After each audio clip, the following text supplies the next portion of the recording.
by William Goodicombe to initially explain interpersonal and intergroup communication, which included the uncertainty reduction theory. Then after multiple phases, the final version was in 1998, and this theory included both your uncertainty reduction theory, your social theory, and a way to help manage people's anxiety and uncertainty so they can communicate efficiently and effectively. Goodicombe changed the reason for his theory because he wanted to focus on the process of the communication rather than the outcome. So focusing on the process of sending the information rather than when it's all said and done. Anxiety. Communication anxiety is defined as an individual's level of fear or anxiety associated with either real or anticipated communication with another person or persons.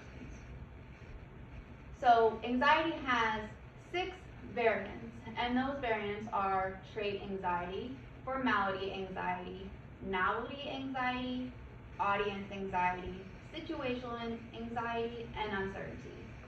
To go into those, let's first look at trait anxiety. Trait anxiety is the anxiety regardless of your situation. You're going to be anxious. So again, regardless of the situation, you're going to be anxious. It doesn't matter the people, it doesn't matter the area, you're just going to be anxious. Then there's formality anxiety. This is where you can speak with your peers, you can speak with people that you know, and you're just fine. For example, me giving this presentation, I could give it to my friends and family and be just fine.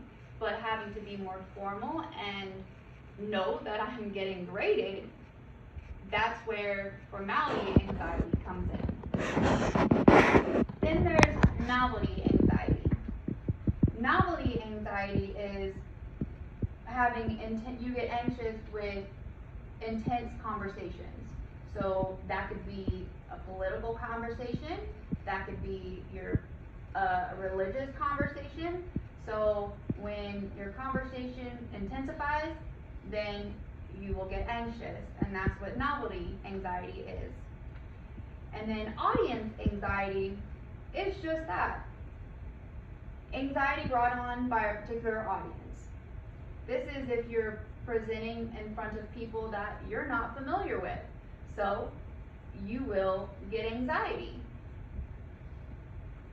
And then the opposite of that, or in a sense the opposite, situational, which is the triggering of past experience. So one of my situations that I was in before was when I was in a meeting with a previous company. I was in a meeting in a small room where there were only 4 or 5 of us, and I was the only woman, and I was the only accountant as well. And so being a woman and an accountant, I was disrespected with trying to provide my opinion on how to enhance better operational results. So when I go to another company and I'm put into a similar area, so in a small space with 4 or 5 people, me being the only woman, me being the only accountant, I get anxiety because I'm triggered. That's a trigger from my past experience. And then there's uncertainty. And everybody gets anxiety from being uncertain. And this is the not knowing the who's, wants, where's, and why's. Because not knowing who you're going to talk to, you're going to be anxious. Not knowing where you're talking, that will cause anxiety. And not knowing what you're talking about, that can cause anxiety. And not knowing why you're having to give that conversation, or even how you're going to do it. So, although uncertainty can cause anxiety, it's also its standalone element. Uncertainty can be observed in two forms. So that's predictive uncertainty, and that's having to predict your audience and their traits. And then there's explanatory uncertainty, and that's having to try to explain values, behaviors, and such of those that you aren't too familiar with. Now, when anxiety and uncertainty are nested, that's when you have fear of the unknown. And some scholars suggest that fear of the unknown is the underlying factor for anxiety. And having anxiety and uncertainty can be a problem in the corporate world, but there's good news. It is manageable. So, anxiety, uncertainty management in the workplace. There are thresholds that determine the amount of uncertainty and anxiety someone can have. So, the highest threshold is the maximum amount of uncertainty and anxiety someone can have without losing their confidence. And then the lowest is the minimum amount of uncertainty and anxiety someone can have without becoming too cocky or overconfident. So actually something that I didn't know until after I researched this theory was no matter what, someone should have some anxiety and uncertainty when speaking. When people are overly anxious, they tend to simplify their communication, which can cause them to forget facts, which is something that I struggle with personally. I try to simplify my communication when I'm in a business meeting because I'm overly anxious, which causes me to, forget what I'm trying to present on sometimes. And as we know, communication is essential in the business world for the success of an organization. Although we may struggle with anxiety and uncertainty, there are ways to manage those feelings and still succeed. That's where mindfulness comes into play. That mindfulness is paying attention to and being in the present moment.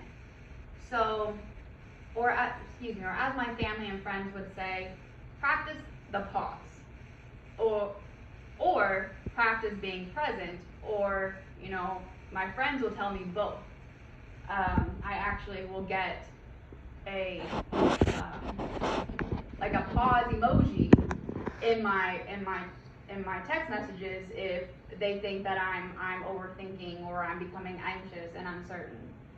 And so with that, that's how you can overcome, that's how you can manage your anxiety and uncertainty in the business world, is knowing what you are anxious about, knowing why, and then you focus on how you can overcome that.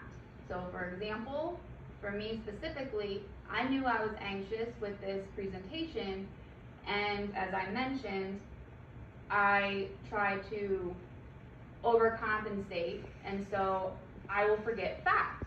And with that being said, I chose to use note cards to help me with this presentation, so I knew that I could focus on making sure I get the facts across.